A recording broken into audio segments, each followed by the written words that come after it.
Yes, good morning class. Chemistry class कल से हमने शुरू कर दी थी और इसमें सॉलिड स्टेट को हमने स्टार्ट किया था।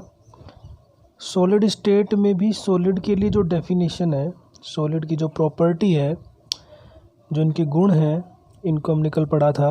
और फिर सॉलिड को मैन 2 टाइप में डिवाइड किया और वो 2 type first is crystalline and second amorphous, जिसको क्रिस्टलीय और अक्रिस्टलीय ठोसों के नाम से या सॉलिड के नाम से जानते हैं।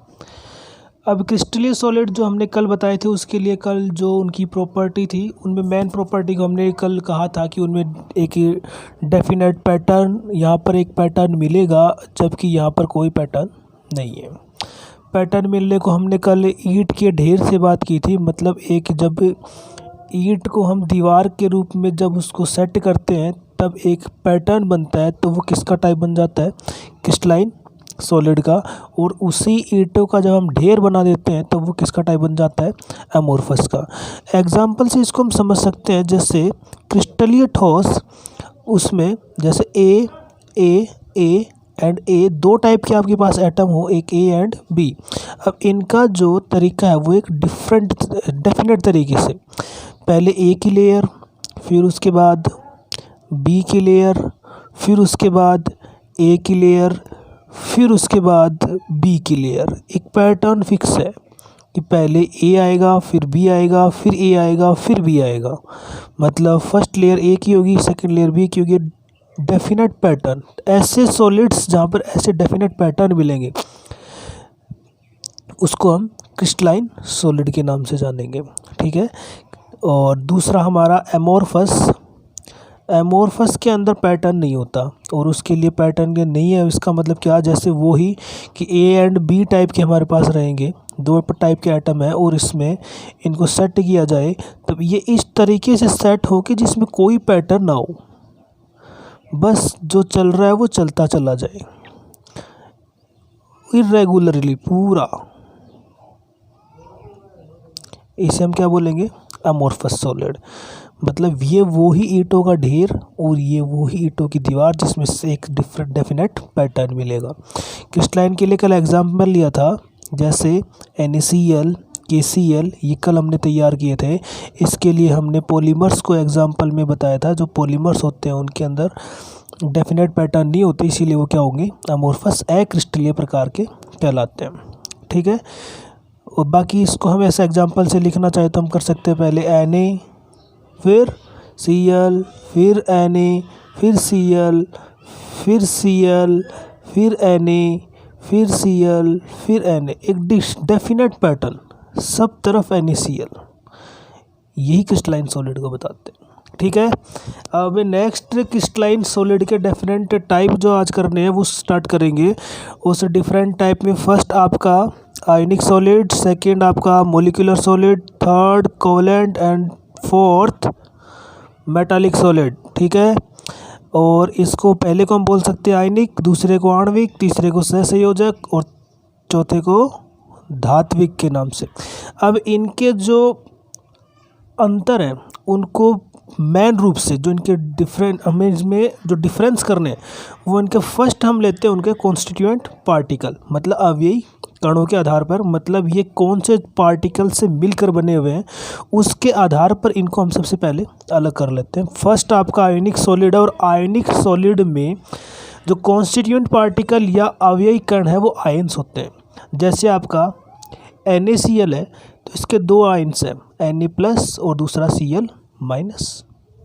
इन Na और Cl को बार बार जोड़ने से क्या बन जाएगा? आपका आयनिक सॉलिड तैयार हो जाएगा। तो इनके कॉन्स्टिट्यूएंट पार्टिकल कौन से हो जाएंगे? आयन्स हो जाएंगे। तो ऐसे सॉलिड जिनके कॉन्स्टिट्यूएंट पार्टिकल, जिनके अवयवी कण आयन्स होते हैं, जिनके अवयवी कण आयन्स होते हैं, वो आयनिक ठोस कहलाते हैं। कोई प्रॉब्लम? नो। अब उसके बाद इनके लिए हम और भी लिख सकते हैं, जैसे इन ठोसों में ब्रिटलनेस की, जो इन ठोसों में ब्रिटलनेस की प्रॉपर्टी मिलती है। मतलब इनमें ब्रिटलनेस का मतलब है भंगुरता का गुण पाया जाता है। ठीक है। और इसके बाद दूसरा जो इम्पोर्टेंट हम काम करेंगे वो फोर्सेस ऑफ अट्रैक्शन, मतलब इनके आकर्षण बल, इनके आकर्षण बल से इन्हें बता सकते हैं। अब आयनिक ठोस है तो आयनों के मध्य आकर्षण बल मिलेगा, जिसको हम वैद्युत आकर्षण बोलते हैं। जब दो आयनों के मध्य आकर्षण बल की वजह से वो आपस में बंध जाते हैं, एक दूसरे को कोलैप कर लेते हैं, तो उस समय बॉन्ड कौन सा टाइप तैयार हो जाएगा? Ionic bond. तो यहाँ पर force of attraction is known as ionic bond. यहाँ पर कौन से प्रकार के बंध मिलेंगे? आयनिक प्रकार के बंध मिलेंगे। यहाँ पर एक छोटी सी बात को ध्यान में रखना जरूरी है कि जो आयनिक सॉलिड होते हैं, आयनिक सॉलिड इन सॉलिड स्टेट मतलब ये अपनी ठोस अवस्था में विद्युत के कुचालक होते हैं।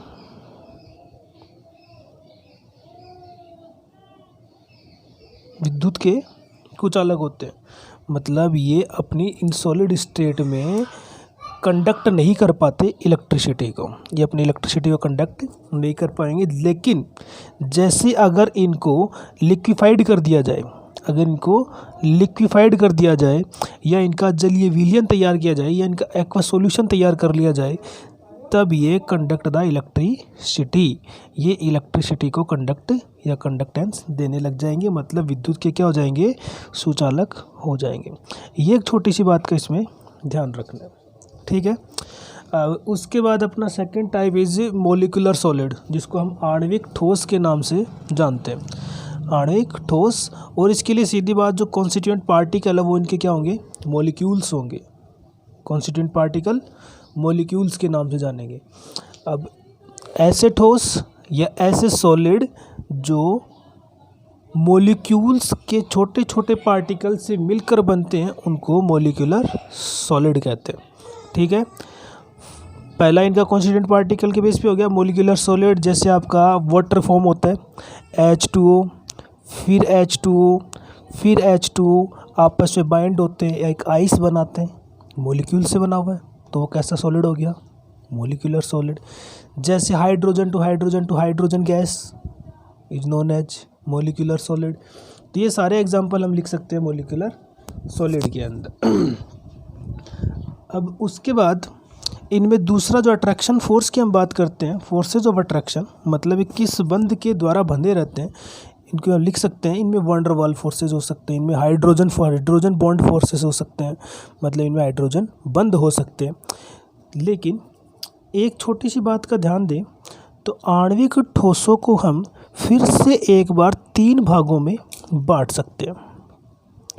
वो 3 भाग हम कैसे करेंगे? First, second and third. इनको हम फिर से 3 टाइप में डिवाइड कर लेंगे, 3 भागों में बांट लेंगे। First is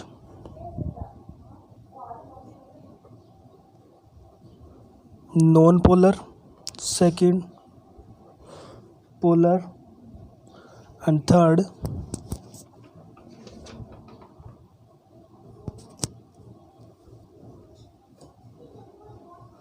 hydrogen bonded. In 3 type में हम सिंपली इनको अगर चाहे तो डिफाइन कर सकते हैं। तो नॉन पोलर जिसको हम क्या कहेंगे? अध्रुवीय। इनको हम क्या बोलेंगे? ध्रुवीय।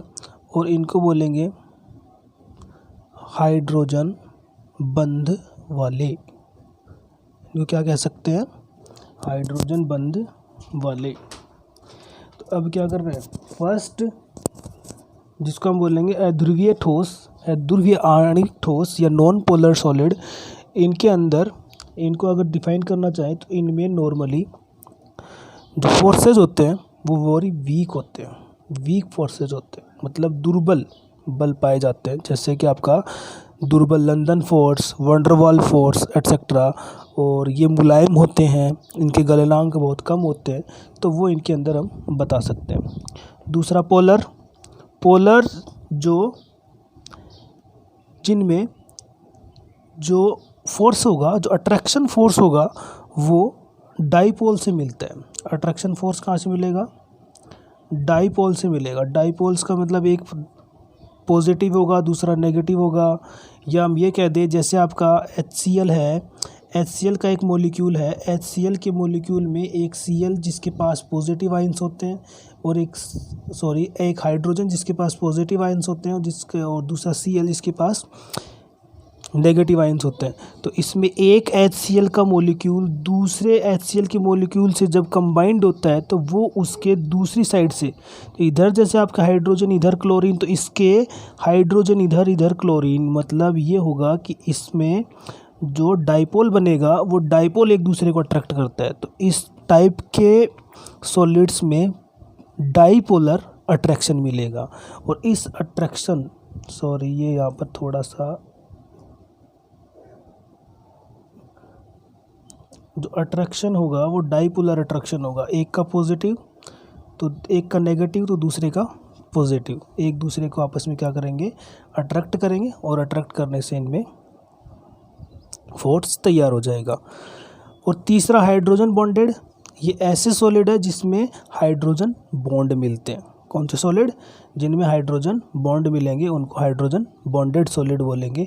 जैसे कि आपका एग्जांपल हम जानते हैं H2O, या हमने एक 11th क्लास तक पढ़ा है कि फ्लोरीन, ऑक्सीजन, नाइट्रोजन मतलब फोन, इनसे जब हाइड्रोजन जुड़ा रहता है तो हाइड्रोजन इनमें क्या रहेगा, दो मोस्ट इलेक्ट्रोनेगेटिव के बीच में फंस जाता है। और जब दो मोस्ट इलेक्ट्रोनेगेटिव के बीच में एक हाइड्रोजन फंसा रहता है उसको हम हाइड्रोजन बॉन्ड से बताते थे, तो हम उसको पूरा कर सकते हैं।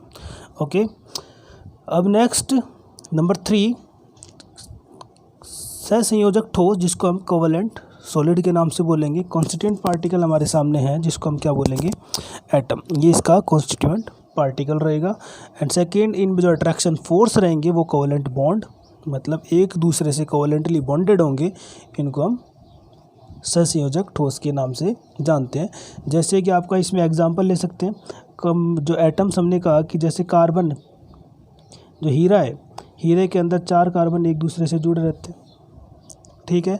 कार्बन टू कार्बन, एक एटम टू दूसरा एटम कार्बन का आपस में जुड़ा रहेगा और दोनों के बीच में कैसा फोर्स मिल जाएगा, कोवेलेंट बॉन्ड का फोर्स मिल जाएगा। बाकी इसके लिए हम थोड़ा अगर लिखना चाहें तो लिख सकते हैं, ये अत्यधिक कठोर होते हैं, मतलब ये बहुत ज़्यादा सॉलिड होते हैं, बहुत अच्छे सॉलिड होते हैं और इनके जो मेल्टिंग पॉइंट होते हैं वो हाई होते हैं।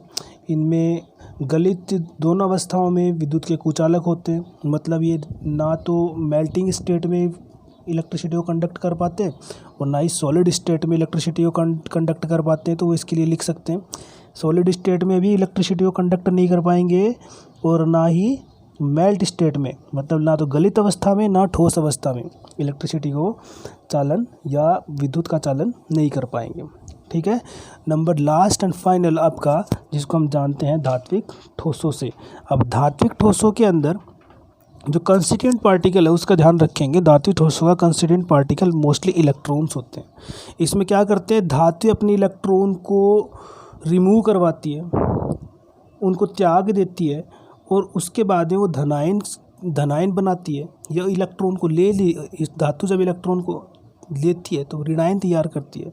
तो मोस्टली इसमें क्या रहते हैं, जो इनके पॉजिटिव आयंस होते हैं, जो पॉजिटिव आयंस हैं वो इलेक्ट्रॉन के एक बड़े से समुद्र में डूबे रहते हैं, ठीक है।